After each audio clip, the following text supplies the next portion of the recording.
Et bonjour à tous, ici Tristan de la chaîne CryptoRobot. Aujourd'hui, on se retrouve pour un nouvel épisode de True Strategy. Et dans cet épisode, on va vous présenter la stratégie de l'alligator.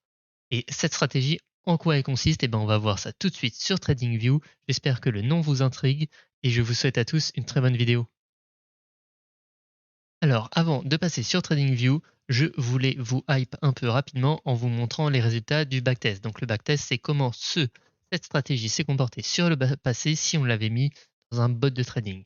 Donc comme vous le voyez avec ce backtest, en commençant avec 1000 $, cette stratégie finit sur le Bitcoin depuis 2017 à 32 000 $, soit une performance de plus de 3000%, alors que le marché, lui, a fait moins de 1000%, ce qui est quand même très correct, je vous l'accorde. On fait quand même donc 3 fois mieux que le marché. Ensuite, on peut examiner par exemple des résultats comme le drawback qui sont de 30%, qui est très faible, alors que le Bitcoin par exemple en 2017 a pris, je crois, pratiquement moins 80%. Donc ça, une stratégie qui va sauvegarder vos capitaux également. C'est très intéressant. On va se retrouver tout de suite sur TradingView afin de découvrir en quoi consiste la stratégie de l'alligator et essayer de comprendre comment ça marche. Alors, sur TradingView. Donc sur TradingView, là, comme vous le voyez, on voit plein de traits. Et on va essayer aussi de comprendre pourquoi la stratégie de l'alligator s'appelle ainsi. En effet, on appelle cette stratégie l'alligator car cela peut ressembler un peu à une mâchoire d'alligator qui s'ouvre. Car cette stratégie est en fait assez simple. On va tout simplement dire qu'on va acheter quand les 6 moyennes mobiles à peu près classiques exponentielles sont orientées dans le bon sens. C'est-à-dire, on va prendre comme paramètre, comme vous le voyez ici, les paramètres sont vraiment pas optimaux, hein. J'ai vraiment pris les paramètres par défaut de cette stratégie. Vous pouvez les changer à votre guise et vous pouvez les optimiser. Je pense qu'il y en a des bien meilleurs en fonction des timeframes que vous utilisez. Mais le but de cette vidéo est de vous présenter la stratégie en globalité et les résultats qu'elle peut avoir sans optimisation. Et après, je vous laisse faire vos propres recherches et déploiements afin que cette stratégie soit vraiment efficace et ait vraiment des résultats encore mieux que ce que je vous présente ici et que vous ayez confiance en votre stratégie. Alors les paramètres, c'est des moyennes mobiles exponentielles du coup, la moyenne mobile exponentielle 7, 30, 50, 100, 128 et 200. Et comme vous le voyez, ça nous fait un peu des bandeaux. Et le but, c'est qu'on va acheter quand le bandeau est complètement aligné vers le haut. Comme vous le voyez, par exemple, ici, tout notre bandeau s'est aligné à la hausse, à peu près à cette bougie-là, à ces alentours-là. Donc on va dire qu'on va acheter à peu près à ce moment-là. Et notre condition de vente va tout simplement être de vendre quand notre moyenne mobile la plus haute, donc la 7 dans notre exemple, va croiser vers le bas la plus basse, donc la 200. Donc ici, on va vendre vers ici sur cet exemple-là récemment qu'on a eu. Après, cette stratégie pour l'instant là n'est vraiment pas optimisée, etc. Mais c'est juste pour vous montrer un peu la stratégie de l'alligator, en quoi elle consiste. Et vraiment, je pense que vous pouvez l'optimiser et en faire quelque chose de beaucoup mieux avec des bien meilleurs résultats, alors que pour vous dire, les résultats actuels sont déjà bons. Ensuite, on va rajouter une petite optimisation. Vous avez l'habitude, si vous suivez notre chaîne, c'est de dire que l'on n'achète pas quand le stock RSI est en surachat, ni on ne vend pas quand le stock RSI est en survente. Ça va permettre un peu d'optimiser les points d'entrée et les points de sortie. Et à partir de cette stratégie, en fait, ça va vraiment être capable de repérer les tendances. Et lorsque ce cas arrive, on va vraiment pouvoir surfer sur toute la tendance. Vous pouvez envisager la possibilité de mettre un stop loss. On va faire la démonstration dans l'exemple par la suite. On va voir ce que ça donne, si c'est bien ou pas. Ça va dépendre des fois, je pense. Mais par contre, je pense que c'est très mauvais d'utiliser des take profit dans cette stratégie. En effet, la stratégie de l'alligator est peut-être la stratégie la- qui suit le plus la tendance. Et le but, ça va vraiment être que, par exemple, si une monnaie va prendre 200% en une semaine, et bien que vous puissiez prendre ces 200%, que vous ne n'arrêtiez pas à 15%. Donc le but, ça va vraiment être de suivre au maximum la tendance. Et pour ça, je ne vous conseille pas de mettre de take profit. Mais des stop loss, ça peut être une très bonne idée par contre. Donc, on se retrouve pour le backtest. Donc, pour le backtest, comme vous le voyez, je vais vous le présenter très rapidement. Normalement, vous avez à peu près l'habitude de ce code. Si vous suivez la chaîne, tous les codes ont déjà été présentés par le passé et tous les codes sont open source, bien sûr. Donc là, pour cet exemple, on a pris le Bitcoin en 1 heure depuis 2017. La première cellule, on charge les données. La deuxième cellule, on crée nos indicateurs et on les définit. Donc, comme vous le voyez, je vais définir moyennes exponentielles qui sont la 7, la 30, la 50, la 100, la 121 et la 200. On va également définir notre stock RSI et on va également définir l'ATR qui va nous servir pour placer nos stop loss, si on en a besoin bien sûr. Alors, donc comme vous le voyez ici, on a un beau tableau avec nos données de notre crypto. Donc ici, le BTC, on a également nos moyennes exponentielles, notre stock RSI et notre ATR. Alors, pour le backtest, donc comme vous le voyez, nos deux fonctions principales sont le buy condition et le sell condition. Donc pour ça, comme vous le voyez, on va dire qu'on achète si le MA1 est supérieur à le MA2, le MA2 supérieur à le MA3, le MA3 supérieur à le MA4, ainsi de suite, jusqu'à la 6. Et également, on va vérifier que le stock RSI n'est pas en surachat. Donc je prends 0.82, c'est bien de prendre un peu au-dessus de 0.8 dans les cryptos qui, quand ça part vers le haut, ça part très très fort, donc ça peut être bien de prendre un peu au-dessus de 0.8.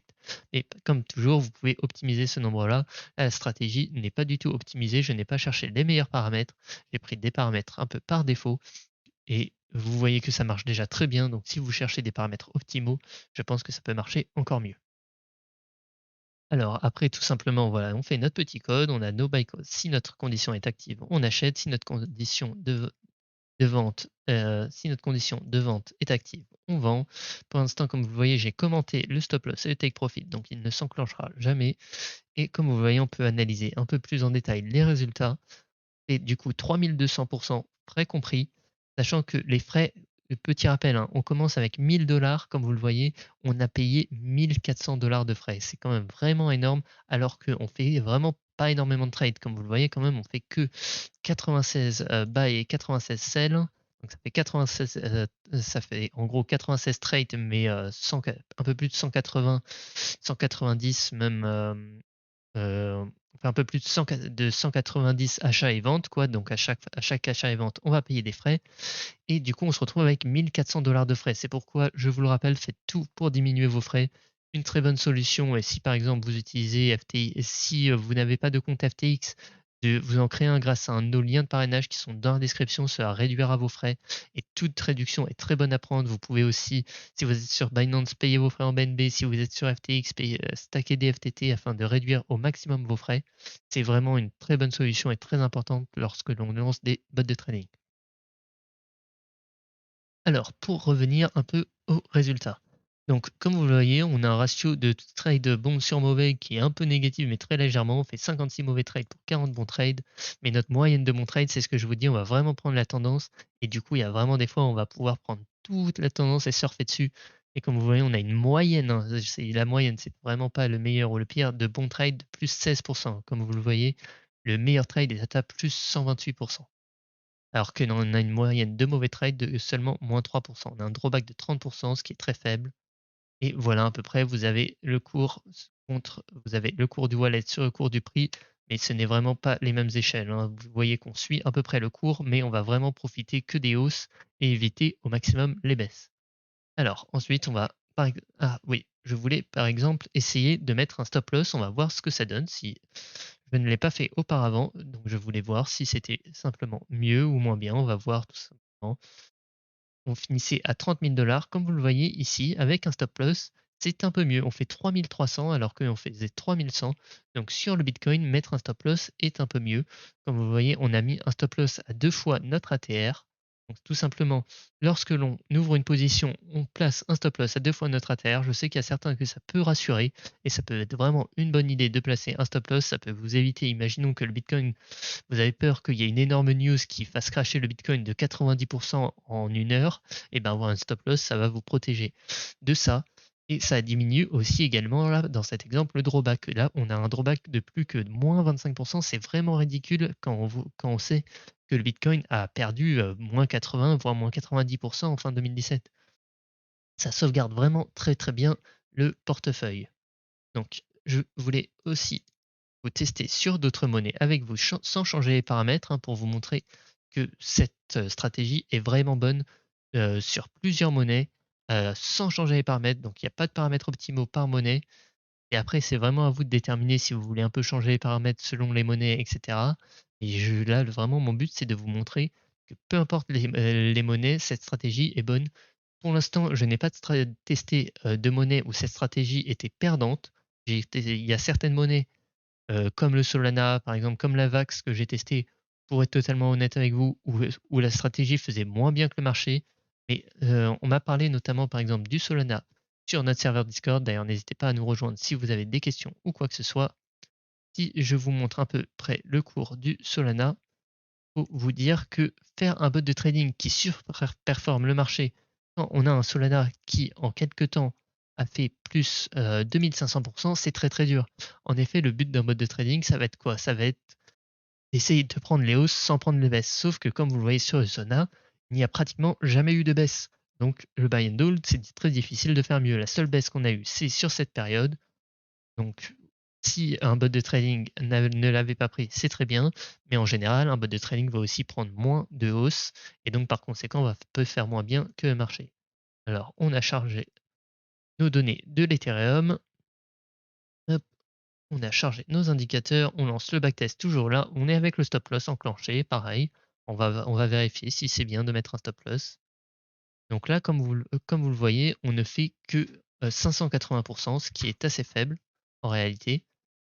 Sachant que le marché a fait 935%, mais c'est peut-être dû au stop loss. Donc on va tout simplement commenter le stop loss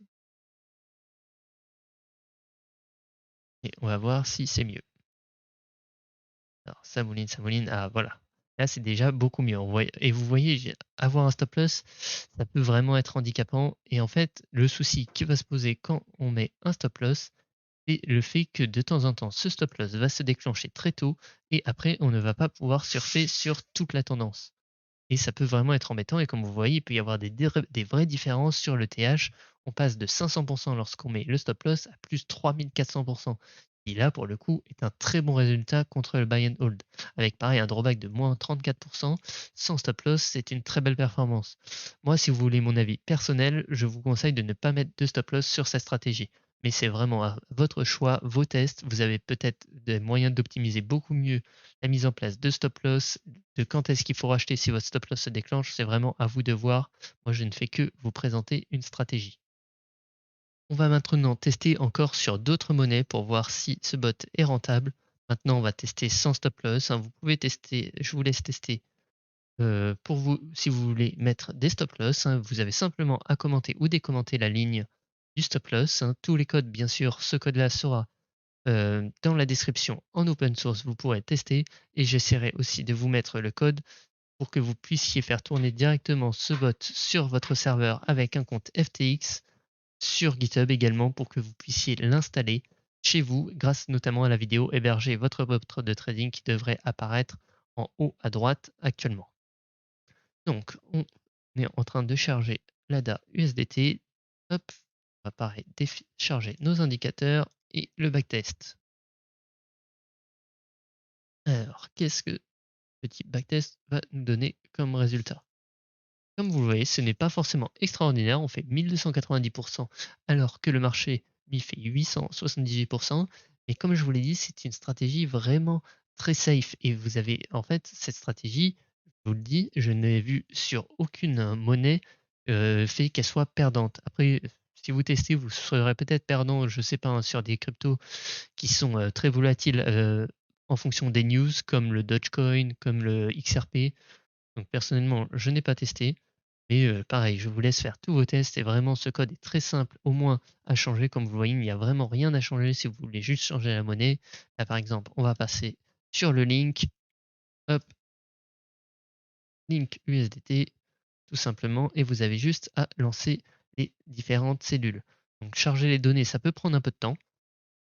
Car là, on lui quand même demande de charger toutes les données heure par heure depuis 2017. Autant vous dire qu'il y a eu pas mal d'heures depuis 2017 et charger toutes ces données, ça peut prendre un peu de temps. Mais une fois qu'elles sont chargées, faire l'exécution, c'est assez rapide. Alors, ça ne devrait pas tarder. Voilà. Pareil, on charge nos indicateurs et on fait notre backtest. Quels sont les résultats sur le link? On va voir ça tout de suite en direct. Alors là, vous voyez, on a des très très bons résultats sur le Link. En effet, on fait 8400%, c'est vraiment très bon. C'est 2 fois plus que le marché qui lui-même a déjà fait 4800%. C'est vraiment vraiment très bon avec un drawback de seulement 26%. Je ne sais pas si vous vous rendez compte, mais le Link, si je le prends en daily, Alors, est-ce que je suis... Voilà. Hop. Juste récemment, il a fait moins 73%. Donc, avoir un algorithme comme ça vous empêche énormément les pertes du marché. Ça n'empêche pas totalement. Comme vous voyez, je crois que sur l'ADA, on était à moins 45% de drawback. C'est clairement pas négligeable, mais ça va quand même empêcher des pertes de moins 60.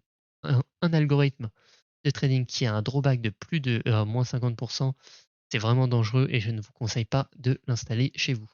Mais comme vous le voyez, cet algorithme reste avec un drawback clairement correct et clairement satisfaisant pour ma part en tout cas. Enfin, dernière monnaie que je voulais tester peut-être avec vous, c'est l'IGLD, car on a fait une vidéo à ce sujet, on a déjà présenté une stratégie de trading qui marchait sur le IGLD. Je voulais voir si cette stratégie marchait aussi sur ce même coin. Alors, ça va tranquillement charger. Voilà, l'IGLD c'est un peu plus rapide parce qu'il y a un peu moins d'historique. Hop, et qu'est-ce qu'on a en résultat? Eh ben, on a également des très bons résultats. On fait plus 1300% alors que le marché n'a fait que 500%. C'est très très bon. Comme vous le voyez, il y a eu très peu de trades. On a fait en moyenne, du coup, on a fait 34 achats et ventes. C'est très peu. Enfin, faut vous dire que cet algorithme, vous pouvez pratiquement le faire à la main. Et dans ce cas-là, je vous l'ai montré en time frame 1 heure. Mais pour l'avoir testé rapidement, il est aussi très bon en time frame 4 heures. Et time frame 4 heures, vous pouvez pratiquement le faire à la main. C'est une stratégie de trading globale. Moi, je vous apprends à l'automatiser pour que ce soit encore plus simple, que vos sentiments ne rentrent pas en compte et que vous ayez une manière vraiment très simple, sans se préoccuper des cours, que vous puissiez partir en vacances, que vous n'ayez pas peur que pendant la nuit, votre signal d'achat arrive et que vous le ratiez.